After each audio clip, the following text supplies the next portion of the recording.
Hello, welcome back to Progress with Prachi. My name is Prachi Soni. I'm from Gandhi Senior Secondary Public School, Shikohabad, and today we are here to study class 12th NCERT Geography. In this series, we have already completed the first six chapters of this book, and we are currently on chapter number 7, that is your minerals and energy resources.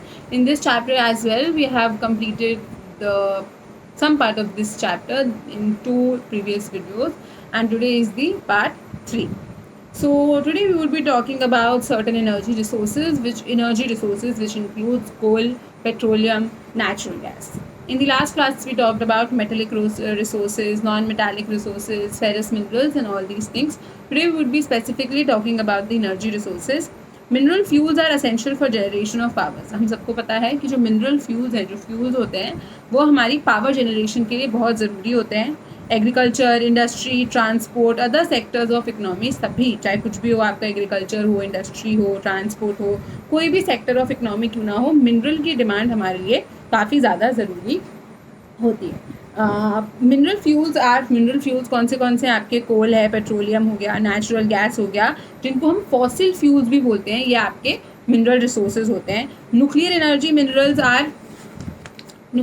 Minerals are conventional sources of energy. These conventional sources are exhaustible resources. अब ये क्या है? ये सारे आपके conventional resources हैं, और conventional यानी कि आप इनको बहुत ईजिली निकाल कर यूज़ कर सकते हो, बट ये ख़त्म हो जाते हैं. एग्जॉस्टिबल हैं. एग्जॉस्टिबल का मतलब है ये एक टाइम के बाद ख़त्म हो जाएंगे, यूज़ नहीं कर पाओगे आप. कन्वेंशनल का मतलब होता है समथिंग वेरी ट्रेडिशनल, यानी कि इतने बहुत टाइम पीरियड से आप कोल पेट्रोलियम का यूज़ कर रहे हो, but this is something which is exhaustible in nature, यानी कि अगर आप उनको बहुत हद यूज़ करोगे तो वो ख़त्म हो जाएंगे. First let us talk about coal. Coal के बारे में हम पढ़ेंगे. कोल के बारे में आपको काफ़ी सारी चीज़ें बताऊंगी. कुछ चीज़ें आपकी बुक में लिखी हैं, कुछ चीज़ें आपकी बुक में नहीं लिखी हैं.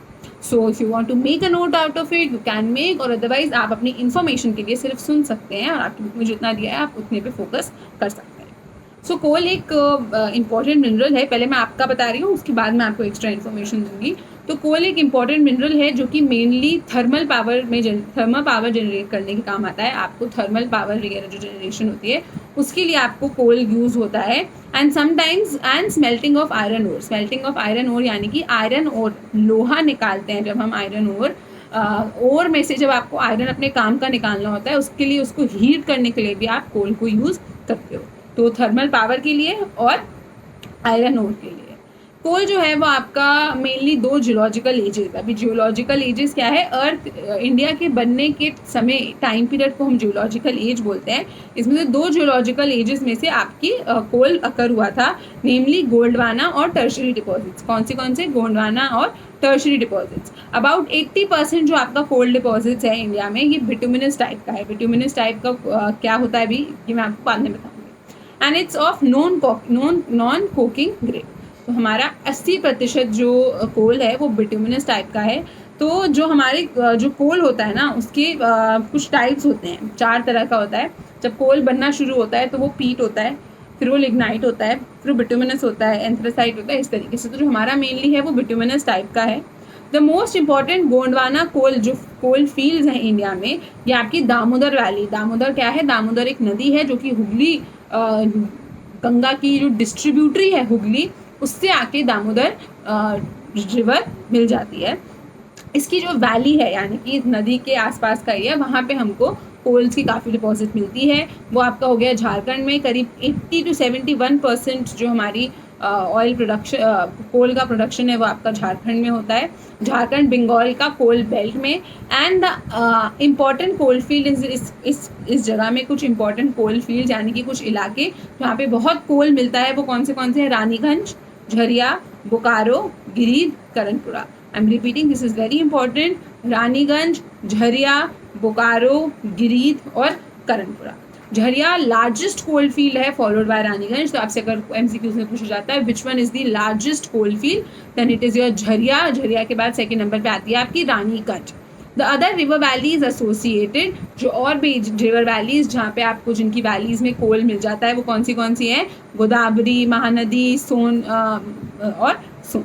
जो most important coal mining centres हैं, जो कोल माइनिंग, अभी माइनिंग की बात हो गई, यानी कि कोल निकल गया, उसका जनरेशन आपका सिंगरौली मध्य प्रदेश में होता है, कुछ पार्ट आपका यूपी में भी है, कोरबा छत्तीसगढ़ में, तालचेर और रामपुर उड़ीसा में, चंदा वर्धा कामती बारांदेर महाराष्ट्र में, सिंगरैनी तेलंगाना में और पंदूर आंध्र प्रदेश में। तो ये कुछ जगह है जहाँ पे कोल की माइंस हैं। क्या है? कोल माइंस हैं।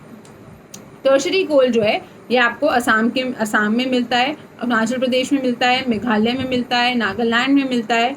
ये एक्सट्रैक्टेड आपको कब किया गया है? दरंगरी। कहाँ से लिया जाता है? दरंगरी। ये असम, अरुणाचल प्रदेश, तारे चिरापुंजी हाईएस्ट रेनफॉल, मेलोंग लांगरेन मेघालय में है, माकुम जयपुर ये आपका राजस्थान में, जयपुर नहीं, उधर वाले जयपुर की बात हो रही है। माकुम जयपुर एंड नज़ीरा इन अपर असम, नामचिक नामफुक आपका अरुणाचल प्रदेश में एंड कालाकोट आपका जम्मू एंड कश्मीर में। दीज आर सम प्लेसेस जहाँ से कोल मिलता है। बिसाइड्स ब्राउन कोल और lignite occur in the coastal areas of Tamil Nadu. Besides जो ब्राउन कोल है यानी कि जो आपका लिग्नाइट टाइप है वो तमिलनाडु, पुडुचेरी, गुजरात और जम्मू कश्मीर के कोस्ट में भी आपको मिलता है। इसमें काफ़ी सारे वर्ड्स आए आपका, कोकिंग, रिजर्व्स, प्रोडक्शन और लिग्नाइट, टर्शरी। तो लेट अस अंडरस्टैंड दिस। तो अगर हम एजेस की बात करते हैं, if you are talking about the ages of the coal, तो इसमें आप 4 एजेस को आप समझिए। 3 एजेस को आप समझिए। सबसे पहली एज है आपकी कार्बोनिफेरस कोल। तो जो कोल है वो आपको 3 तरीके का मिल जाएगा।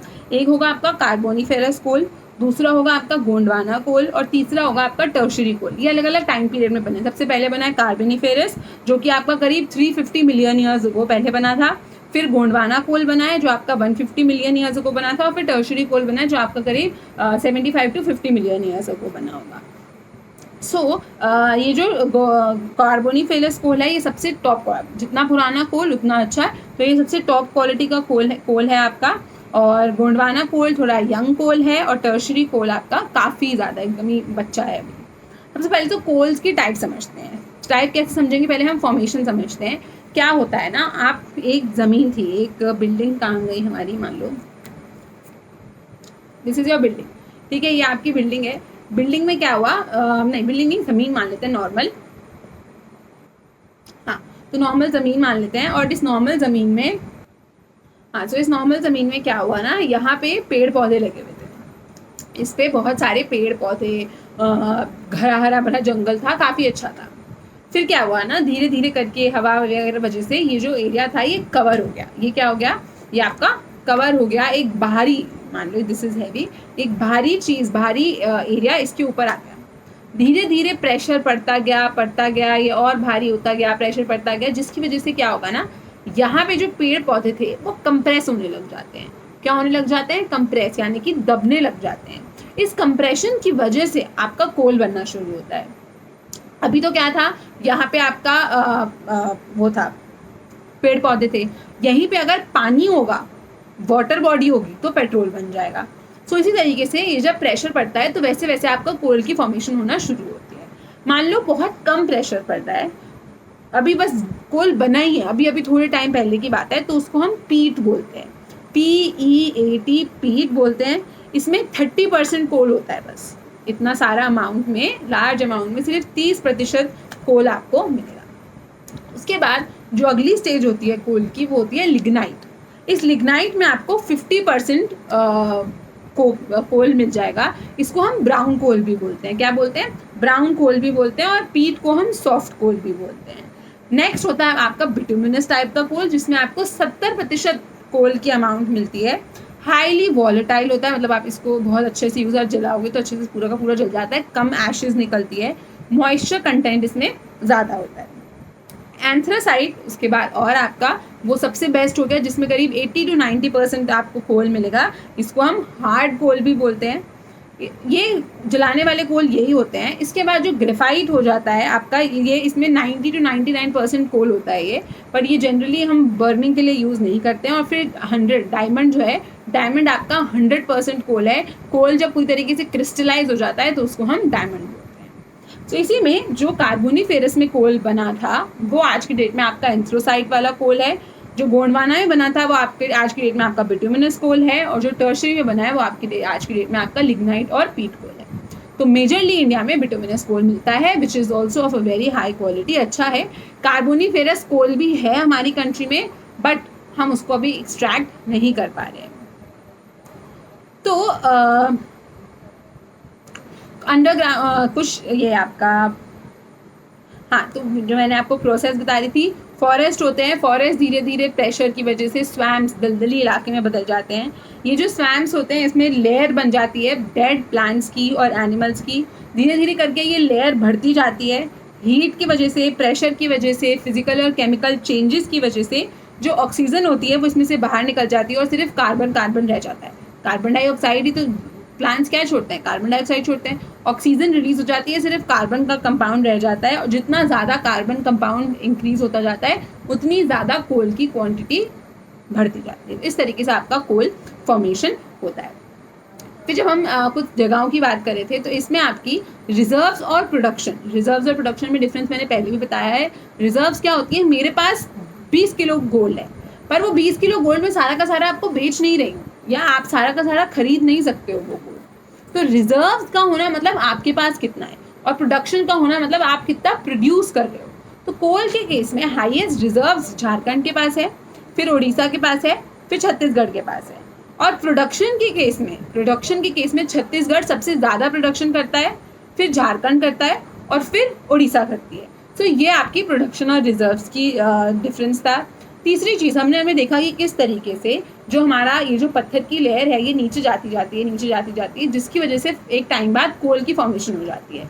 तो इससे हमको एक चीज़ समझ में आ गई कि जो कोल हमको मिलेगा वो कौन सी रॉक में से मिलेगा, इग्नियस में से मिलेगा, सेडिमेंट्री में से मिलेगा, या मेटामॉर्फिक में से मिलेगा। Let it be a homework for you. आप बताइए मुझे होमवर्क में कमेंट सेक्शन में लिखकर कि जो कोल मिलेगा वो सेडिमेंट्री में मिलेगा, इग्नियस में मिलेगा, या मेटामॉर्फिक में मिलेगा। तो जो ये कोल होता है, कोल एक्चुअली में बना किस चीज़ का होता है, इसमें कार्बन होता है, थोड़ा और मैटर होता है, मॉइस्चर होता है, और ऐश होता है। कोल को हम ब्लैक गोल्ड भी बोलते हैं। ब्लैक गोल्ड यानी कि coal is very important for your energy generation के लिए, पावर जनरेशन के लिए बहुत ज़रूरी है आपका, सो इसलिए इसको ब्लैक गोल्ड भी बोला जाता है। 1774 में first coal mine west Bengal में इस्टेब्लिश करी गई थी। आप चाहो तो आप याद रख सकते हो। आज की डेट में अंडरग्राउंड कोल गैसिफिकेशन क्या होती है, अंडरग्राउंड ही हम बाहर निकाल के जलाना वो सब नहीं कर रहे हैं, अंडरग्राउंड कोल गैसिफिकेशन कर रहे हैं, जो एक थोड़ा एनवायरमेंट फ्रेंडली वे है to extract coal out from the underground. एक कोकिंग कोल होता है और एक नॉन कोकिंग कोल होता है। जो कोकिंग कोल होता है वो आपका आयरन एंड स्टील इंडस्ट्री में यूज़ किया जाता है, और जो नॉन कोकिंग कोल होता है वो आपका इलेक्ट्रिक्स और या इलेक्ट्रिकल अप्लायंसेज में ज़्यादातर यूज़ किया जाता है। नाउ हम उसकी बात कर रहे थे आपका तमिलनाडु में जो आपका लिग्नाइट कोल मिलता है। ये लिग्नाइट कोल कहाँ मिलता है, निवेली डिस्ट्रिक्ट और कुडलोर डिस्ट्रिक्ट में मिलता है। एंड कच्छ में भी कुछ इलाकों में आपको लिग्नाइट कोल मिलता है, और राजस्थान का पलाना का रीजन है वहाँ पे भी आपको ये लिग्नाइट कोल मिल जाता है। So this is it about your coal. Book की इन्फॉर्मेशन भी दे दी, एक्स्ट्रा इन्फॉर्मेशन भी दे दी, आपको जो भी याद रहे, जितना भी याद रहे, you can make a note of it, you can rewind the video and listen it to again. Next we will be talking about petroleum. Petroleum को हम लिक्विड गोल्ड बोलते हैं। जैसे हम कोल को ब्लैक गोल्ड बोलते हैं, उसी तरीके से हम पेट्रोलियम को लिक्विड गोल्ड बोलते हैं। पेट्रोलियम के ज़रूरी पेट्रोलियम क्यों इंपॉर्टेंट होता है ये बताने की कोई ज़रूरत तो नहीं है, आपको पता ही होगा पेट्रोलियम के कितने ज़्यादा यूसेज होते हैं। जो क्रूड पेट्रोलियम, अभी क्रूड पेट्रोलियम का मतलब हो गया ज़मीन से जो पेट्रोल ऐसे ही निकलता है ना, वो हमारे यूज़ करने के लिए रेडी नहीं होता है, उसको हम क्रूड पेट्रोलियम बोलते हैं, यानी कि रॉ फॉर्म में पेट्रोलियम। अब ये जो क्रूड पेट्रोलियम होता है ये किसका बना होता है, ये हाइड्रोकार्बन्स का बना होता है। किसका बना होता है, हाइड्रोकार्बन्स। हाइड्रोकार्बन्स क्या होते हैं आपके, methane, ethane, propane, butane, this is little science. तो ये आपके हाइड्रोकार्बन्स होते हैं। कार्बन्स मिक्सचर, कार्बन्स के जो कंपाउंड्स मिक्स होकर बन जाते हैं इनको हम हाइड्रोकार्बन्स बोलते हैं। हाइड्रोजन और कार्बन, CH4 आपका मीथेन हाइड्रोकार्बन हो गया, प्रोपेन, ब्यूटेन, इसी तरीके से आपके ये हाइड्रोकार्बन्स होते हैं लिक्विड के और गैसियस स्टेट में, जो कि आपके एक केमिकल कंपोजिशन होती है, कलर होती है और स्पेसिफिक ग्रेविटी होती है। तो ये आपकी पेट्रोल की कुछ कंडीशंस हैं।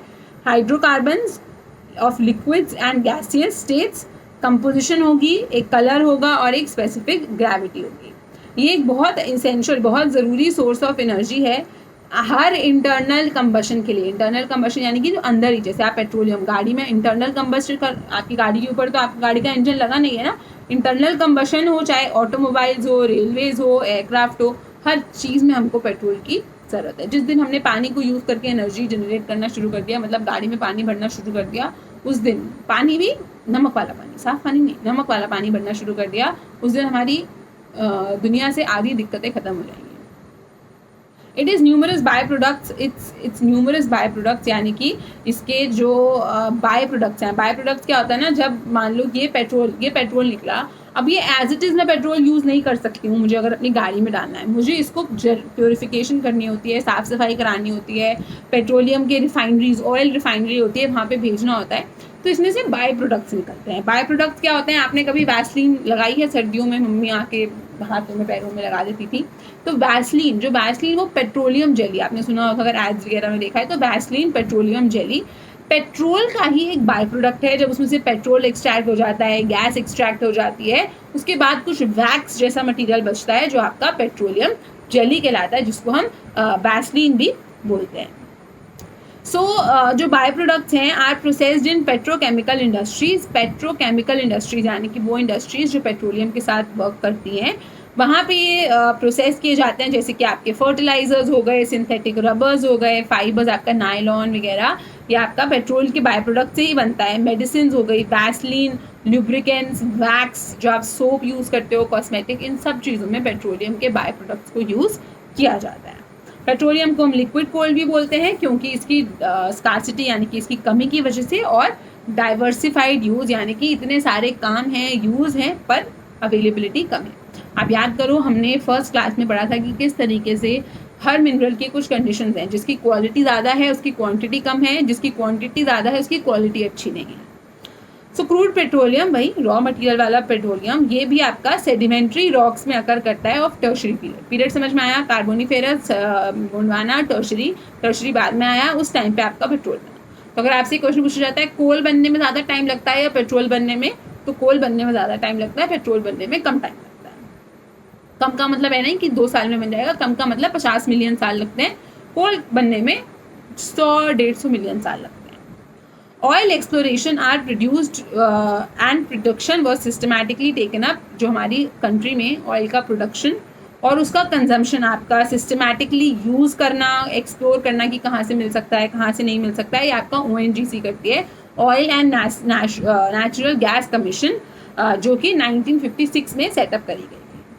तब तक दिग्बॉय जो था असम में, ये हमारी कंट्री का सिर्फ एक अकेलौता ऑयल प्रोड्यूसिंग रीजन था, जो सिनारियो आपका 1956 के बाद से थोड़ा चेंज हो गया। रिसेंट ईयर में न्यू ऑयल डिपॉजिट्स मिले हैं हमको एक्सट्रीम वेस्टर्न और eastern parts of the country में, असम हो गया, दिग्बॉय हो गया। दिग्बॉय जब हमने ये आपका दिग्बॉय में हमने 1889 में हमको ये दिग्बॉय में हमें ऑयल मिलना शुरू हो गया था। नहर कटिया, मोरानी कुछ इंपॉर्टेंट ऑयल प्रोड्यूसिंग एरियाज़ हैं। इसके अलावा आपके ऑयल फील्ड्स गुजरात में भी हैं, अंकलेश्वर, कालोल, महसाना, नवागाम, कोसाम, जुलुनेज, और मुंबई हाई में भी मिल जाता है आपको petrol, and which lies 160 kilometre from Mumbai. आपको मुंबई हाई 160 किलोमीटर मुंबई से दूर है, और 1973 में हमको पता चला था कि यहाँ पे कोल है, पेट्रोलियम है, विच इज़ वेरी रीसेंट। पर यहाँ से हमने पेट्रोल मिल गया था, पर इसको हमने एक्सट्रैक्ट करना कब शुरू किया, आपका 1976 में। जो ONGC है, oil and natural gas, have been found in आपका एक्सप्लोरेटरी बेल्ट कृष्णा गोदावरी और कावेरी बेसिन, यानी कि गोदावरी, कृष्णा, कावेरी के जो बेसिन हैं, यानी कि जो इनके नदियों का बेसिन है, यहाँ पे भी हमको पेट्रोल मिलने की संभावना है।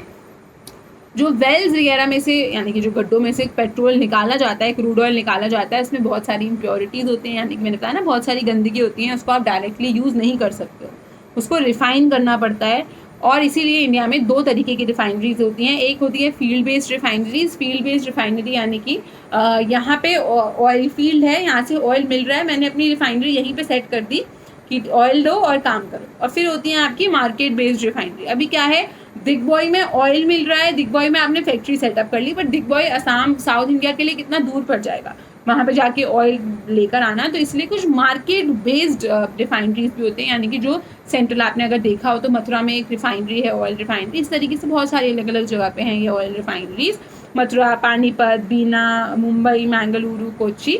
तो यहाँ पे आपको मार्केट बेस्ड रिफाइनरीज मिल जाएंगे। जो दिग्बॉय एक फील्ड, दिग्बॉय में जब हमने, दिग्बॉय में भी एक माइन आपकी पेट्रोल की माइनिंग भी होती है और एक्सट्रैक्शन भी होता है। यहाँ पे हमने 1991 से अपना फील्ड वो माइनिंग करना शुरू किया था। बारूनी एक मार्केट बेस्ड रिफाइनरी का एग्जाम्पल है। वर्ल्ड हमारी इसमें 21 लिखा है, आज की डेट में हमारे पास टोटल 22 रिफाइनरीज हैं इंडिया में एज एंड आप कुछ स्टेट्स वगैरह आपके मैप में चेक कर सकते हो कि कहाँ कहाँ पे अवेलेबल है। तो ये जो रिफाइनरीज होती हैं ये 3 तरीके की होती हैं, पब्लिक रिफाइनरीज होती हैं, प्राइवेट रिफाइनरीज होती हैं और जॉइंट वेंचर्स होते हैं। पब्लिक यानी कि जो कि पूरी की पूरी सरकार के पास होती हैं, तो 17 ऐसी आपके पास रिफाइनरीज हैं जो इंडियन ऑयल कॉरपोरेशन के पास हैं, आपकी 17 कम्प्लीटली गवर्नमेंट के पास हैं। जो आपका इंडियन ऑयल हो गया, that is your Indian oil corporation. फिर कुछ प्राइवेट हैं, जैसे कि वो 3 कंपनीज के पास है, आपका रिलायंस, पता ही आपको रिलायंस के स्टेशन, इसार, ESSAR, इसार, ये भी आपका गुजरात के एरिया में है, और केरेन, CAIRN, ये 3 कंपनीज हैं जो पेट्रोल के साथ डील करती हैं। कुछ 2 जॉइंट वेंचर्स भी हैं आपके, बीना, एक तो बीना में, बीना आपका MP में है, और भटिंडा में जॉइंट वेंचर्स, यानी कि पब्लिक प्राइवेट दोनों मिलकर करते हैं। सो आपका ये वेंचर्स थे। एक तो पेट्रोल भी उस तरीके से बनेगा जैसे कोल बनेगा, बस पेट्रोल बनने के लिए ये कंडीशन होना चाहिए कि वाटर बॉडी होना चाहिए नीचे। कुछ और कंडीशन होती है पेट्रोल बनने के लिए। पहली, gaps between sedimentary rocks. Gaps between sedimentary rocks का मतलब, अब आपकी ये सेडिमेंट्री रॉक्स है, मान लो ये पूरी सेडिमेंट्री रॉक्स की लेयर है, मुझे यहाँ से कहीं से कोल मिलना है, ठीक है, यहाँ से कोल मिलना है। तो अब आप मान लो इनके बीच में गैप, ये बहुत टाइटली पैक्ड होगी, तो कोल के बनने की जगह ही नहीं होगी, कोल फॉर्म ही नहीं हो पाएगा, इसलिए इसके बीच में गैप होना बहुत ज़रूरी होता है। Permeability to discharge oil. Permeability का मतलब जगह, गैप्स होने चाहिए छोटे छोटे, कि मेरे पास भी तो जाकर वहाँ से ऑयल निकालने के लिए स्पेस होना चाहिए ना। बहुत एकदम टाइटली पैक होंगे तो how will I go inside and get the oil out. And third, porous stone bed should be impervious hand. क्या बोल रहे हैं ये, कि अगर मुझे यहाँ से पेट्रोल निकालना है तो ये जो ऊपर का पार्ट होना चाहिए ये तो सॉफ्ट रॉक होनी चाहिए, सॉफ्ट पत्थर होना चाहिए, ताकि आसानी से ऑयल ऊपर के गैप्स में फिल हो जाए और जिसको मैं निकाल सकूँ। और ये जो नीचे वाली रॉक होनी चाहिए बची हुई, ये आपका हार्ड रॉक होना चाहिए, क्योंकि अगर ये भी सॉफ्ट होगा तो ऑयल नीचे भी तो खिसक जाएगा ना। या इसका मतलब है कि जो नीचे वाली लेयर है उसका हार्ड होना ज़रूरी है, तभी मैं वो जो ऑयल है वो ऊपर आएगा और मैं उसको निकाल पाऊँगी। सो सेडिमेंट्री रॉक्स के बीच में गैप्स होना चाहिए, परमिएबिलिटी होनी चाहिए, और ऊपर वाली रॉक सॉफ्ट और नीचे वाली रॉक हार्ड होनी चाहिए। This was about your petroleum. Moving on to natural gas. Natural gas यही आपका CNG, LPG सब आप यूज़ करते हो, वो नेचुरल गैस होती है। The gas authority of India limited, ये आपकी 1984 में सेटअप करी गई थी। पब्लिक सेक्टर अंडरटेकिंग है, यानी कि सरकार के अंडर है सारी की सारी, ट्रांसपोर्ट और मार्केट करती है नेचुरल गैस।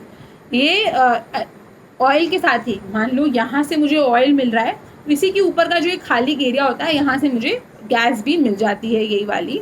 और बट इसके जो रिजर्व्स हैं वो हमको ईस्टर्न कोस्ट में, यानी कि तमिलनाडु, उड़ीसा, आंध्र प्रदेश के पास मिले हैं, त्रिपुरा में भी है, राजस्थान, गुजरात और महाराष्ट्र के भी ऑफशोर एरियाज में मिल जाता है। CNG को कंप्रेस्ड नेचुरल गैस बोलते हैं, और LNG, एक CNG होती है, एक LPG होती है और एक LNG होती है। CNG कंप्रेस्ड नेचुरल गैस होती है, LPG लिक्विफाइड पेट्रोलियम गैस होती है। जो CNG होती है वो जनरली गैसियस फॉर्म में होती है, यानी कि गैस होती है, लिक्विफाइड आपके लिक्विड के फॉर्म में भी हो सकती है।